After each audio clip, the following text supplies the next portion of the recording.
Hey, welcome again to this channel, Gate of Babylon, the gate to everything. And today we're gonna react to this very famous video. I think you should have run to it by now. The falling of World War II, the casualties, the death casualties, how many people died in World War II. And we know that it's roughly between 60 and 80 million.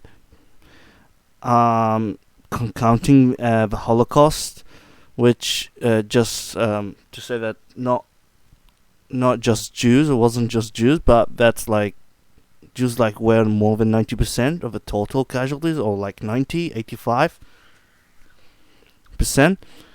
So yeah, a whole lot of people, and it is the most deadly war in history. Proportionally speaking to the number itself, to the rest of the wars before, but proportionally wise to the population of the people of the human race at the time for the war. Not many people died in World War II comparison to other wars. Some wars would kill half of the population, and the Mongol invasion, they literally wipe out cities after cities, total extermination, literally. And especially the Muslim world, Persia and Mesopotamia, modern day Iraq, they got the population was in few short years, the population definitely went down more than 60% because of the Mongol invasion. The Mongol invasion tyranny was the heaviest in Persia and Mesopotamia, and is the heaviest ever in Mesopotamia, Iraq, modern day Iraq, and most specifically in the city of Baghdad. And because of that, the Islamic Golden Age finished. But now let's get to the video, and let's go.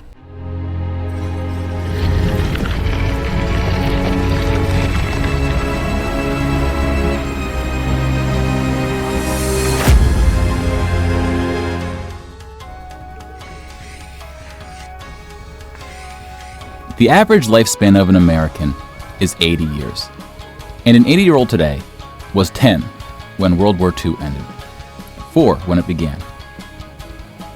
A soldier who saw battle would have to be in his late 80s at least today. Generals, political leaders, the decision makers of the war, few are still with us. And over the past few decades, we've seen authors and filmmakers rush to capture stories from survivors before this connection of memory is lost.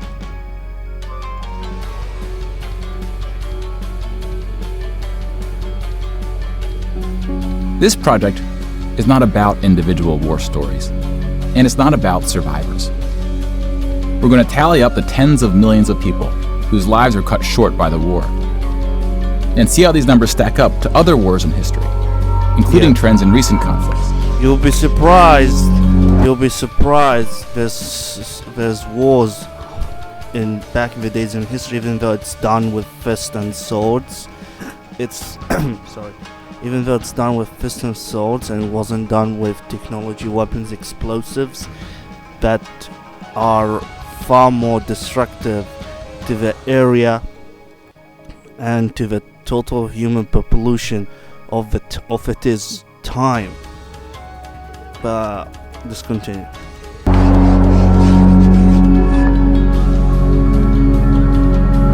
We'll be counting soldiers and civilians separately.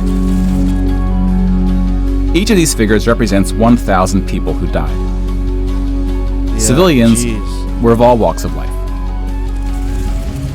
whereas military deaths were almost entirely men. The average age was about 23.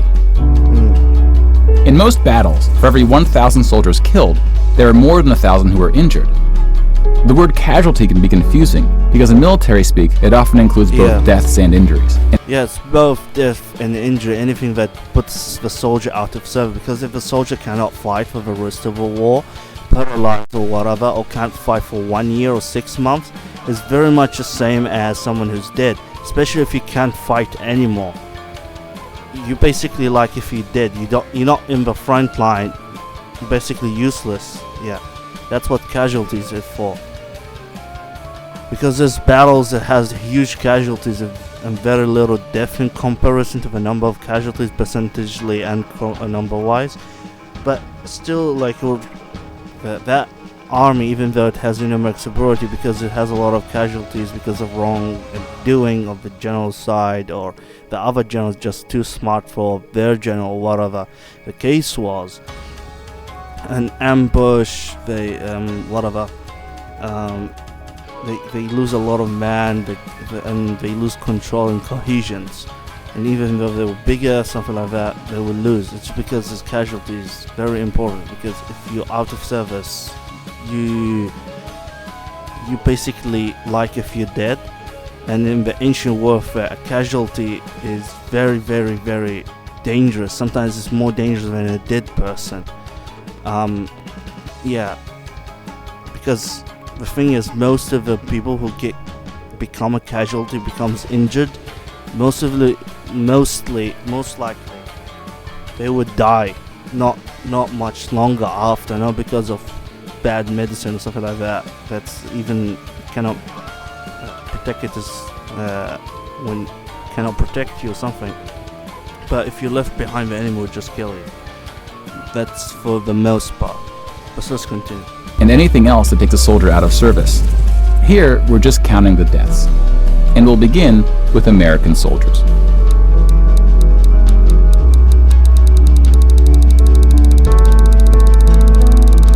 Remember, each of these individuals here represents 1,000 dead. And we start with the military. Over 400,000 died. Yeah. Most of the deaths occurred in the Europe. Some say that the Civil War, the United States Civil War was more deadly than World War II for the United States. Of course, it is a little bit more deadly. Some says it's kind of equal to both sides, so to speak.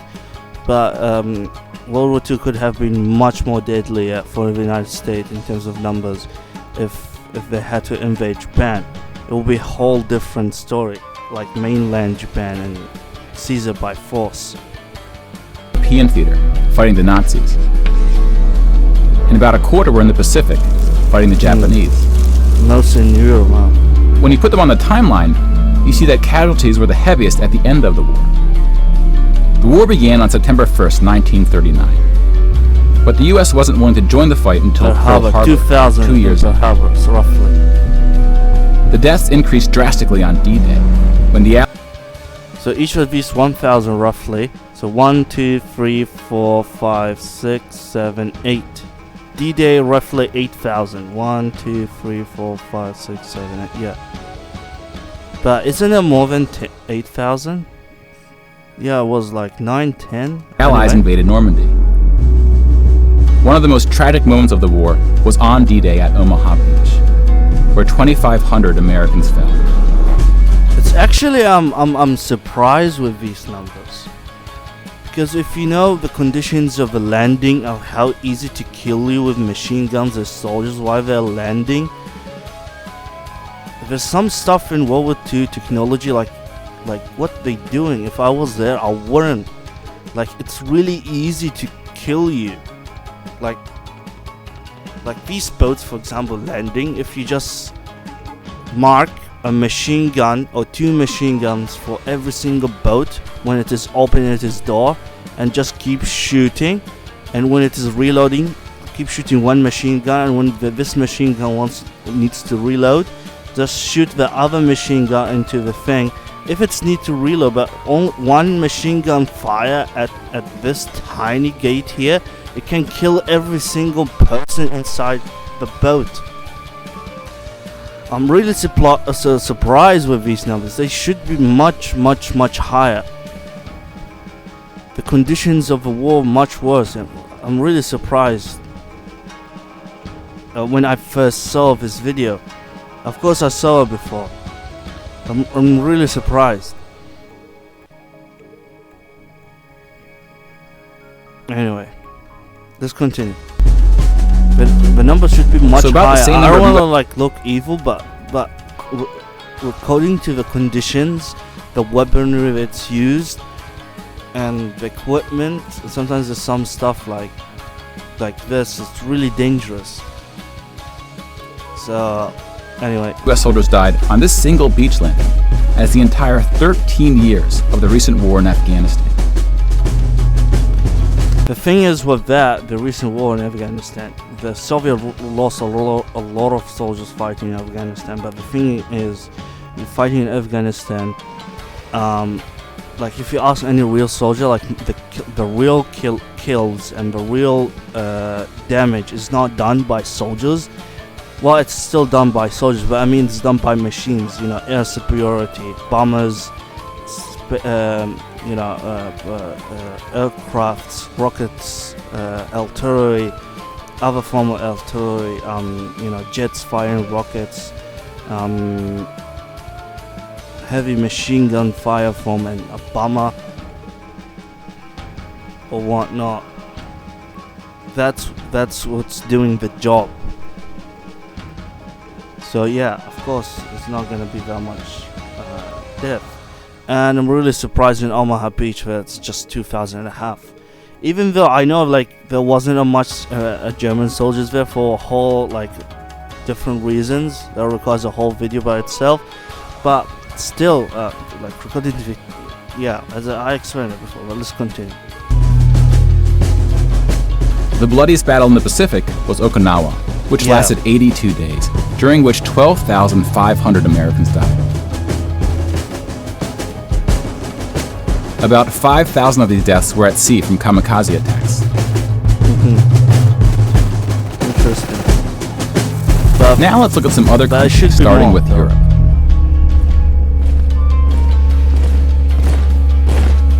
Germany started World War II when it invaded Poland. Poland ultimately lost 200,000 soldiers in the war. Most died after the invasion while the country was occupied by Germany and the Soviet Union.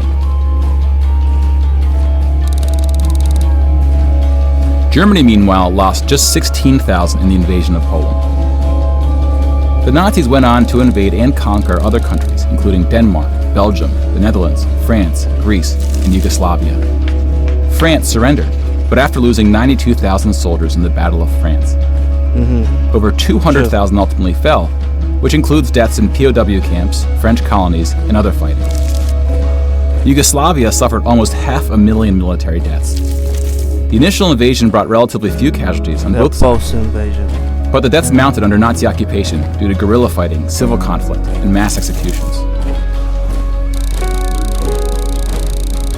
The Nazi invasions Yugoslavia, like people don't remember that. It's also need to remember that you need to compare these numbers to its own population, and according to the population of Yugoslavia at the time, 500,000 is a crazy number for them. Very crazy number. It's the equivalent of if the United States would had 30 million dead soldiers.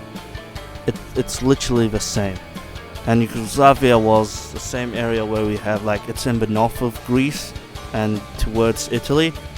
Yugoslavia was there, and it's like what do you call it? What is made of now? I forgot the name of that country starts with S, man. Anyway, it's like north of Greece towards Italy from the west. Okay, let's continue now. But it's underrated. They lost so many. were swift, with relatively few German losses. Even the Nazi commanders expressed surprise at their success. And then we have the United Kingdom and the United States, who were not invaded but took the fight to the Nazis. Britain lost about the same number of soldiers as the US, which includes... Again, it's surprising for me. But I think like I think it is like it has to do with the Indians, because United States is United Kingdom had India at this time, not yet. India didn't get its independence. However, it's not completely independent, not yet. Completely, 100%. we have new form of colonization and indirectly so forth and so forth, so on, proxy wars, whatever. But that's topic for a different video. However, United Kingdom is, I think, it did lose a lot of soldiers. However, I don't think all of them, like British from mainland United Kingdom. I think it's like Indians and mercenaries and other such like these type of soldiers.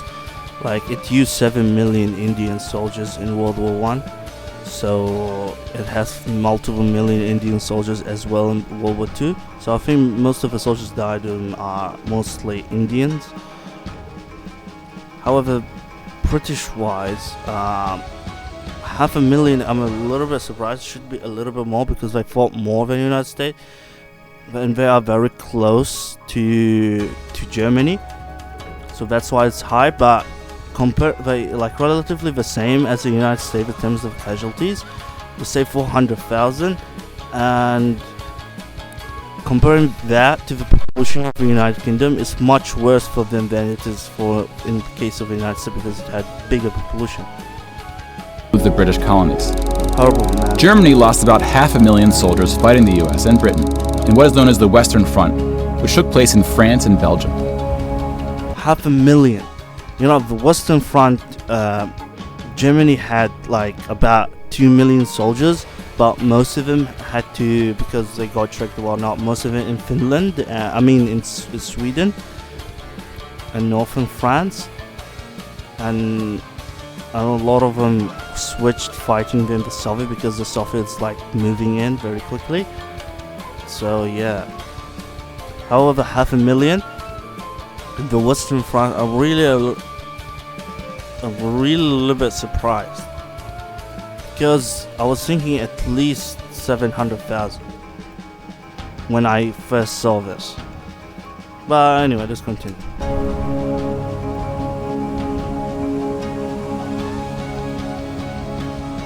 But most Nazi soldiers died in the Eastern Front. Yeah, the entire horror of World War II, the real horror of World War II, is in the Eastern Front, Germany versus the Soviet Union.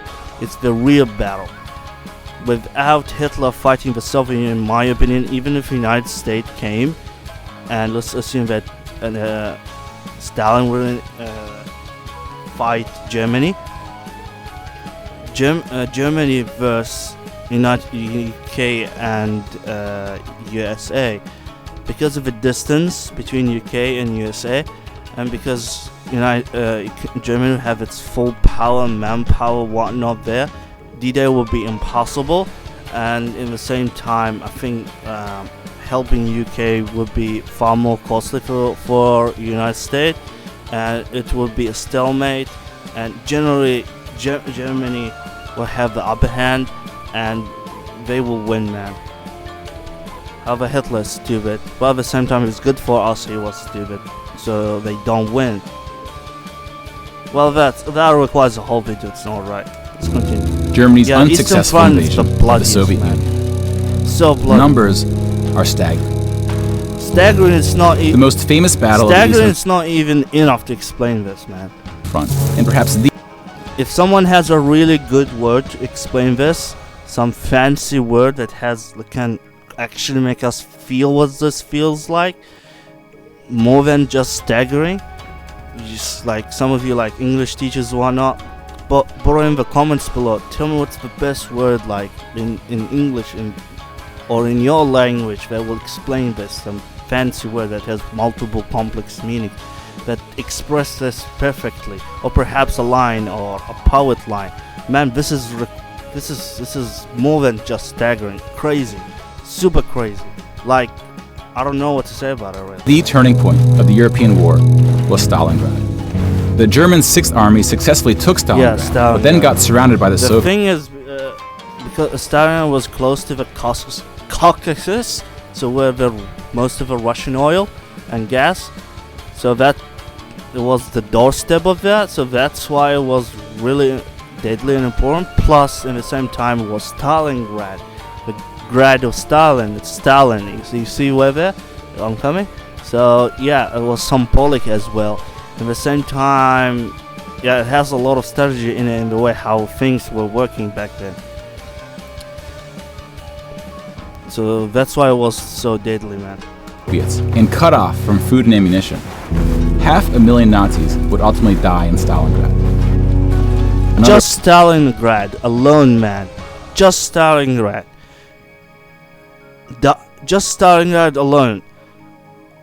As much Nazis in it died equal to the Nazis or Germany. Let's call it Germans that died in Stalingrad are the same amount that died in the entire Western Front. That's crazy. Like just to tell you how crazy the Eastern Front is. One battle was as deadly for Germany as the entire Western Front. That's why, like, if the Eastern Front didn't happen, like literally UK and the United States with the technology of World War II, they literally have no chance against Germany. Perhaps the best they can do is not allowing Germany to land in UK, and not allow Germany to take advantage of the Ireland or Scotland. Just not allow German soldiers to land, or German divisions to land in what I call it on the soil of the UK. That's the best they can do. They will be smashed by the Germans, because as much Germans died in the entire Western Front, died in single battle in the Eastern Front, Stalingrad, which is one of the deadliest but it's not the deadliest by far, man. Just wait, man. This is nothing compared to. I don't want to make you feel sarcastic or crazy, but it's just crazy. Like the war itself is so sarcastic, man. Let's continue. There 100,000 were taken prisoner, of which 6,000 would ever return. POWs had a low survival rate throughout World War II, and it was particularly grim in the East. When you include these POWs, roughly the same number of Germans died in Stalingrad as all the Western Front fighting against France, the UK, and the US. Yeah, man. And though Stalingrad was a victory for the Soviets, they suffered almost twice as many losses as Germany. Jeez, twice. I really forgot the video, kind of, so to speak, these stuff. Twice. Man. Crazy. 1 million, more than a million? That's crazy.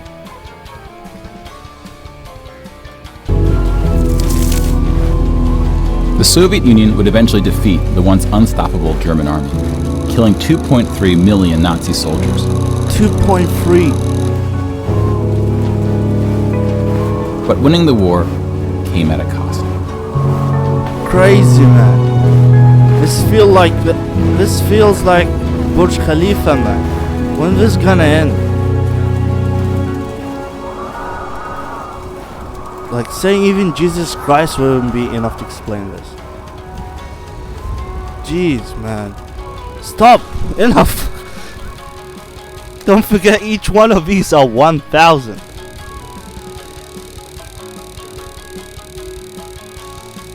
When are we gonna stop? Surely now. What? When? Are we gonna reach Mars? Hey. Hey. Elon, what is his name? Elon Musk, man. Just climb just pull the Soviet Union soldiers above each other, and just climb up, and you're gonna reach Mars, man. 0.7 million is the 8 official. Point what? 8.7 million? That's a whole country. I mean, it's gonna be a small country, but man, I'm in New Zealand. I'm not a New Zealander, like I'm from Middle East, but 8.7 million, god damn it. 8.7 million is more than twice, or a little bit less than twice, the number of the people living in New Zealand right now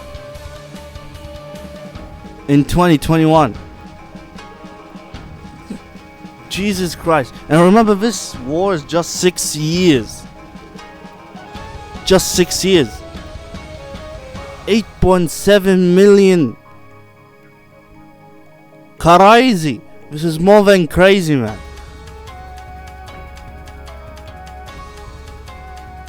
8.7 thousand people died.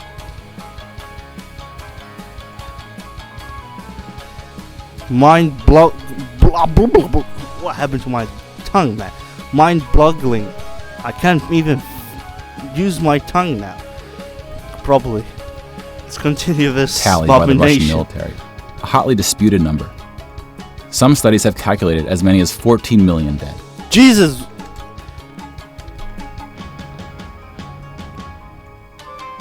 $14 million. Like, imagine this. You don't know the numbers, how many people died just because of the sheer amount of people that died. You know how crazy that is? I don't know anything that more crazy than this. Well, I know because there's some, unreal characters in stories are more crazy than this. But you know, when you want to make a crazy character, you can like go for infinity. But in real life, so far, I don't think so. There's more crazy than this. Or the only thing I think mostly for like definitely there's gonna be much more crazy than this is for someone to suggest making World War III and just hit each other with nuclear weapons. That's the only thing I can think about would be, or no, that would be more crazy than this number, 8.7 million soldiers in 6 years, even less than 6 years, because the Eastern Front didn't happen in 6 years, 5 years. Jesus. And Stalingrad alone, 500,000, and 1 million for Soviet Union, for Russia. Jesus. To complete the count of European military deaths, we need to add German deaths from other fronts, including the North and Africa, as well as deaths from other Axis powers allied with the Nazis: Hungary, Romania, and Italy. When you put these European military deaths on the timeline, it looks like this. You can now interact with the chart to learn more. Pause the narration if you would like more time.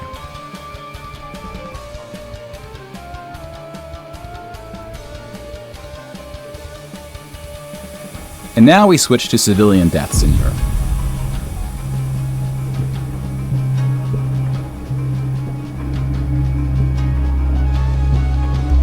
Yeah, we're gonna start 6 with million Jewish people were extermination of the killed in the Jews. Holocaust. Holocaust.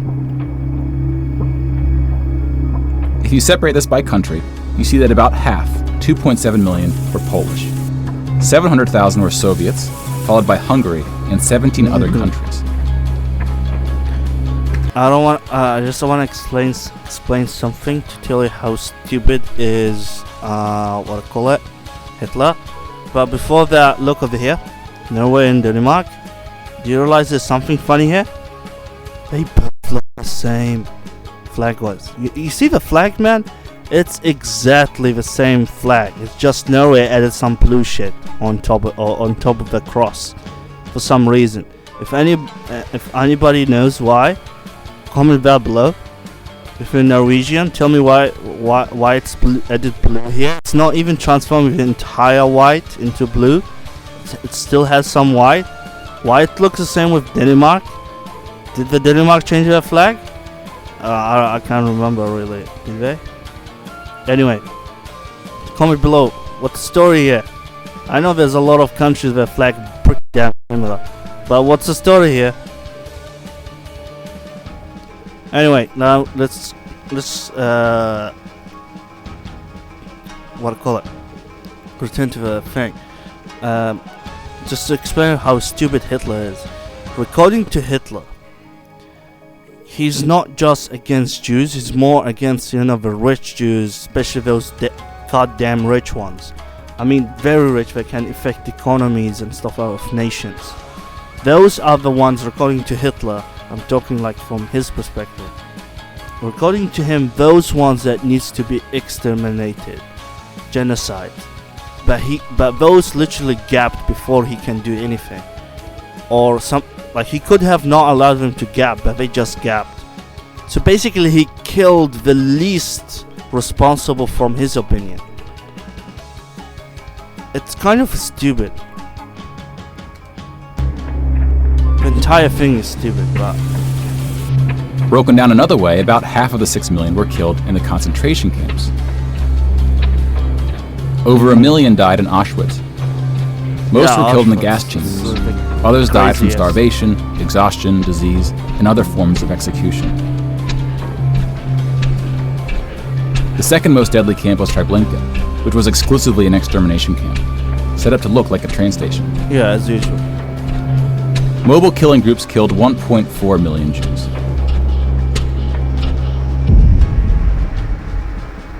Yeah, Like with the man. gas chambers, men were killed first to reduce the risk of revolt. Yeah, as usual.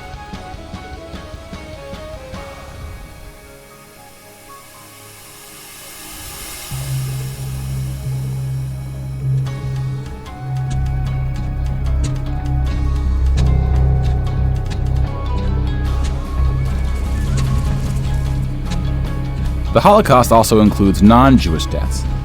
Between 130,000 usually to nobody talks 500,000 about it. Roma, then called gypsies, were killed. The numbers are disputed. About 250,000 people with disabilities were killed.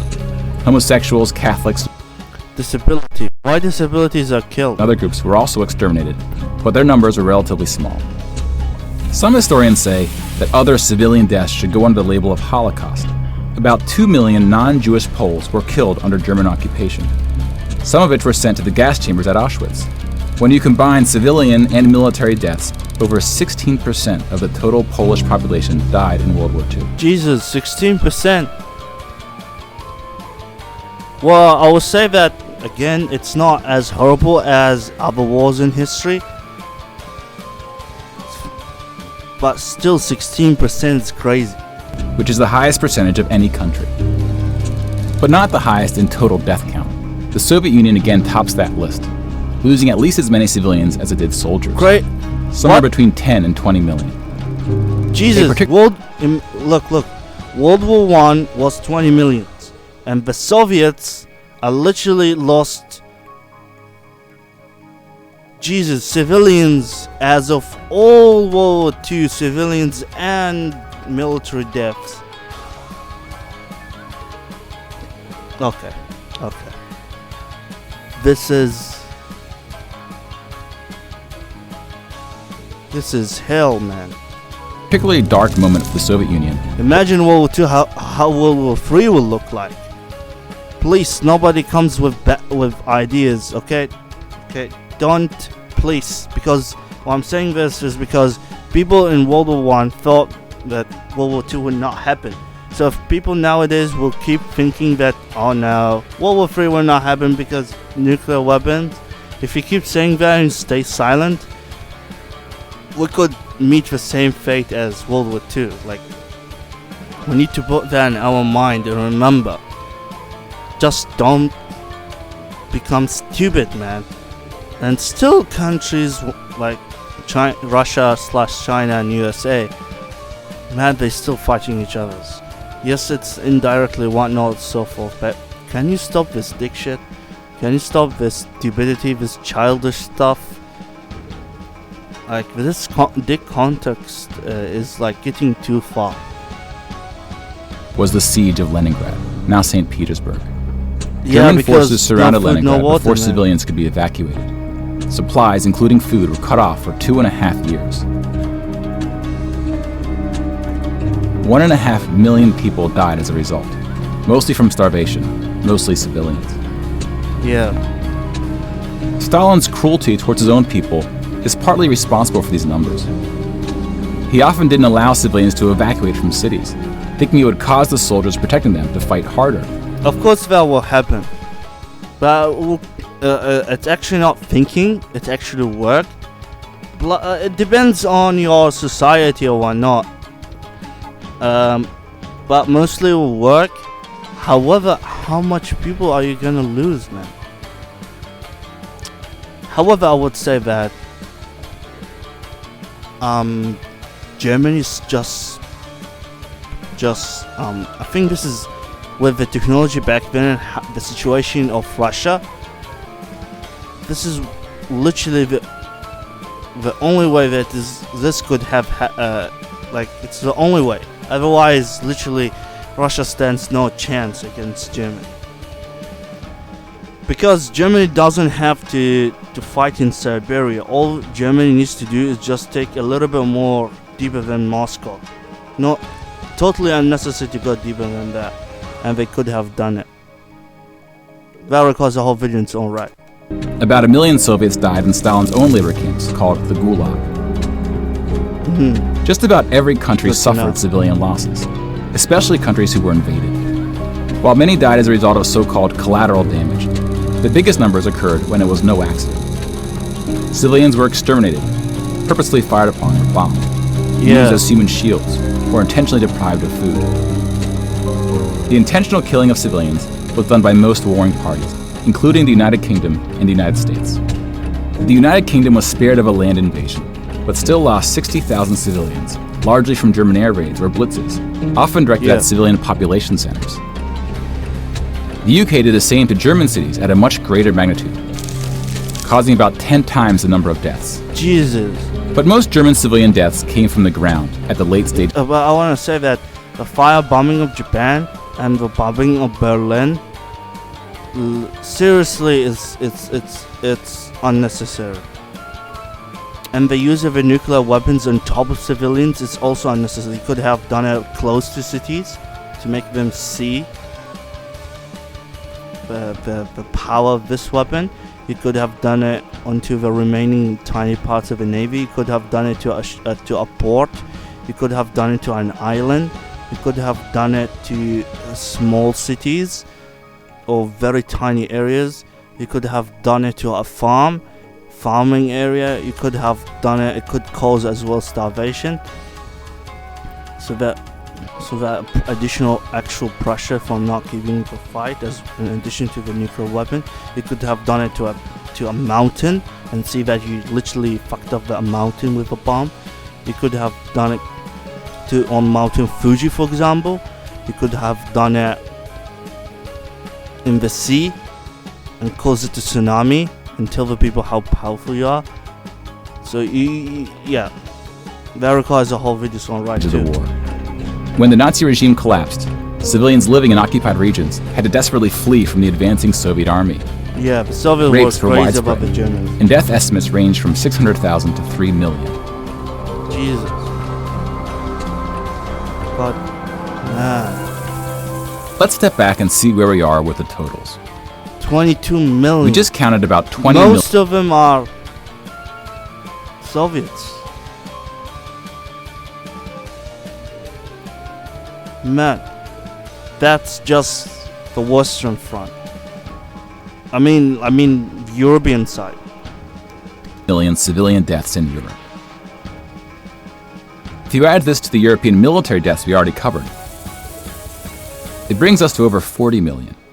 41 million, man. Then we have the Asian theater.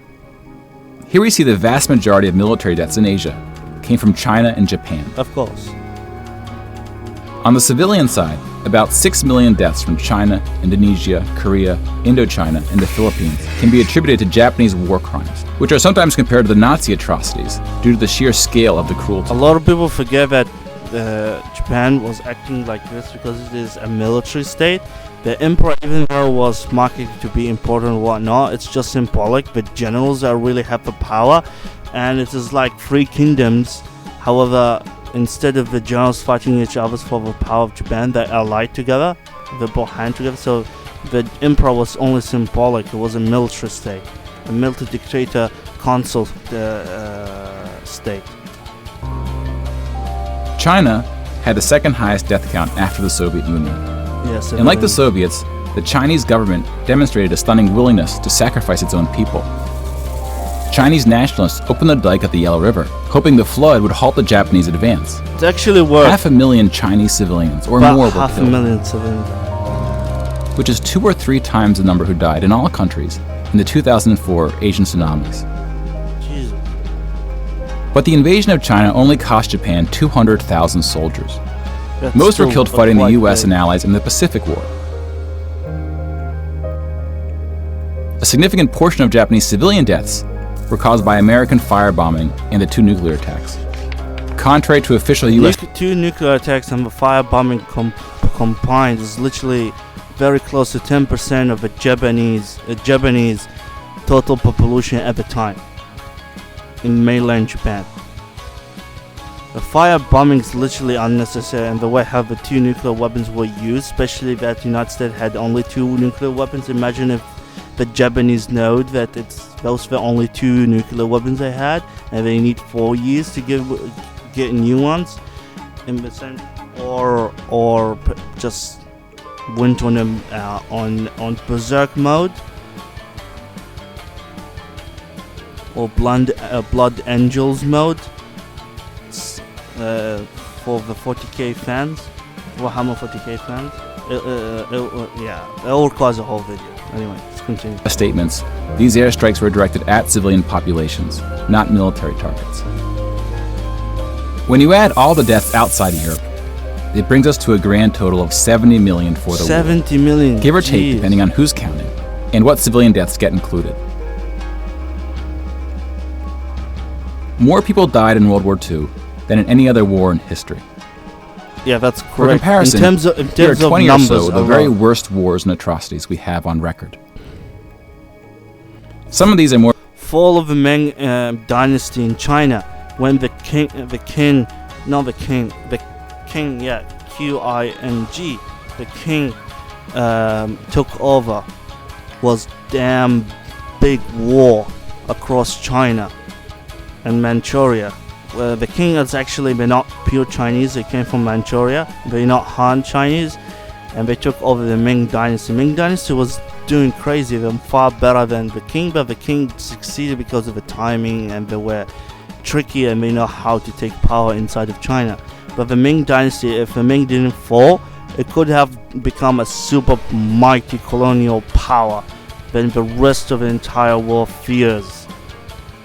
And the most likely Japan would just be a little cat and just make a kind of a puppet, but it would be an alliance with, and would be a formidable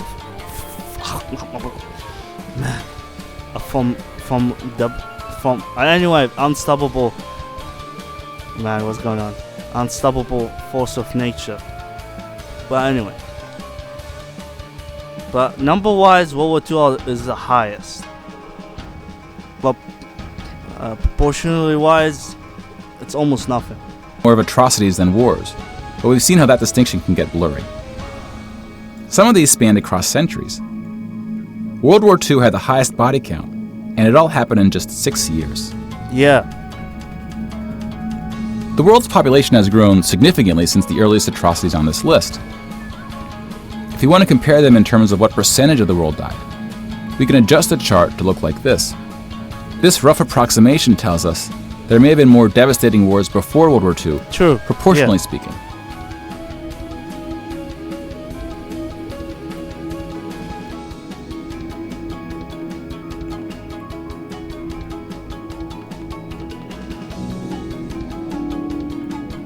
When we turn to post-war conflicts, it's hard to say anything that isn't controversial. True. But the data shows something quite extraordinary has been happening. In 1989, John Gaddis coined the phrase the long peace to identify the absence of conflict between the nuclear powers during the Cold War. It's not totally 25 years later. It's not really total absence of fight of superpowers. However, we're not directly fighting, that's the thing. The Cold War is over, and the term is still being used, although its meaning may have shifted. Yeah. European countries have not fought each other, except for this 10-day war in 1956 when the Soviet Union invaded Hungary. When we look at European wars before World War II, it looks like this. They tend to be more frequent as you go back, though smaller in scale. And the largest 44 economies of the world have not battled each other since World War II. Rich countries have fought poorer countries, like the US versus Iraq, but rich countries have not fought other rich countries. Such a period. Rich countries here is controversial. Powerful countries, because you don't have to be rich to be powerful. You can be poor, but still be powerful. Rich is different. Not exactly. Economy is not 100% a representative of what your country can do. Because, for instance, Africa is the richest continent in the world, and very soon it will be the highest populated continent in the world. And so far it's the second right after Asia, because Asia is bigger. And it is the second biggest continent in the world. And it is huge. It is a little bit more bigger than, or is it? Yeah, it's a little bit more bigger, I think, than North and South America combined together, if not a little bit smaller. It's like you can fit 120 UK inside of Africa.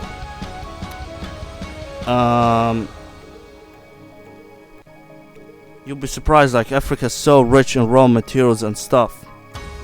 It has a lot of youth and people. It's more youthful than other countries. Has higher percentage of youth living in it, like 60% of the population, 80%, unlike other countries in nowadays. But they're not rich. They're not in reality rich because of whole other reasons. A lot of reasons requires a whole video to itself, but powerful, better than using rich. The period of peace between the so-called great powers hasn't been seen since the Roman Empire. And it's over here, it's controversial. I want to talk about it a bit. It hasn't been seen since the Roman Empire. That's European perspective. That's for Europe. Because even during the peace of the Roman Empire, the Roman Empire itself had some wars between each others, like inside. And did have some battles with the Germanian tribes. But peace for Europe, this is like term Roman Empire, that's for Europe. Because the Roman Empire is fighting its rival, the Persian Empire. And Rome had no influence on the deep part of Africa. And it has no influence on Russia and the Turks, Mongols, and has no influence on China, neither Arabian Peninsula, neither Ethiopia is part of Africa, but anyway, neither India, neither Southeast Asia, neither the North and South America, Australia and New Zealand, and these all had wars. So that European term, when you're talking about the Roman Empire, and the peace or sort of peace that we have nowadays, much greater than it is of the Roman Empire. But United States very comparable to the first Babylonian Empire and the Roman Empire. It's more comparable to the Roman Empire, which wasn't that good, was horrible. Anyway, in my opinion, we should say F to all the superpowers, the China, Russia side and United States side. Seriously, can we stop this dick context thing? To many, peace is too strong of a word. Wars have occurred since World War II, and they can be grouped into these four categories. We don't see colonial wars anymore. We've already noted that interstate wars between rich countries have not occurred at all, and here we see wars involving smaller economies have tapered off. That leaves civil wars of two types, with and without foreign intervention. And this is what these battle deaths look like alongside of World War II. More people died fighting in World War II than in all the wars since. And again, we can't forget about world population, which has almost tripled since World War II. If we scale these numbers to show deaths in proportion to world population, showing the likelihood that a person on Earth dies in battle, the downward trend becomes even more pronounced. Now, this isn't to infer anything about why this trend is occurring. That's a discussion.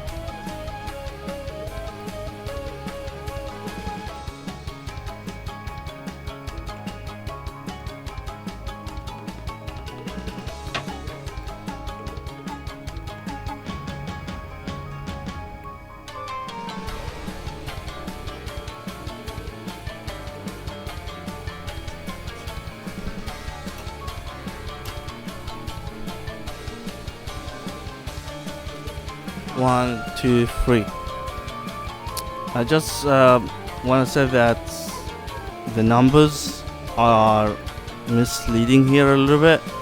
we cannot be 100% sure because you can lie on these numbers. Plus, there's a lot of people dying from famine. Plus, I think that the deaths that's happening in Africa from famine, disease, and whatnot is caused by the superpowers because they want Africa to stay poor. And there's a lot of possible, but you can't be 100% sure, biological warfare happening. And at the same time, civil wars without foreign intervention, I don't think so those exist that much. And colonial, well, a lot of countries are still colonized indirectly. Plus there's other wars, proxy wars, that should be included. And there's a lot of people died because of CIA and intelligence gets assassinated and whatnot. There's a lot of people died because of terrorism, so on and so forth. So I think there should be at least 3 times higher number than this, if not far more, because of the people. A lot of people died in Africa. Anyway, just continue. For another day. You can now interact with this chart to explore what conflicts are behind the totals. Now bear in mind we're just looking at battle deaths here, not civilian deaths, but those too are in decline. Peace is a difficult thing to measure. It's a bit like counting the people who didn't die in wars that never happened. We give such importance to the word peace, but we don't tend to notice it when it occurs. True. Or report on it. Most people don't. Sometimes it takes reminding ourselves of how terrible war once was to see the peace that has been growing around us. Of course, this trend may not continue, and it's not clear how looking at these charts can help us make the right decisions to ensure that it does. But the longer the long peace grows, the more significant it becomes. So if watching the news doesn't make us feel hopeful about where things are heading, watching the numbers might. Yeah, they might do.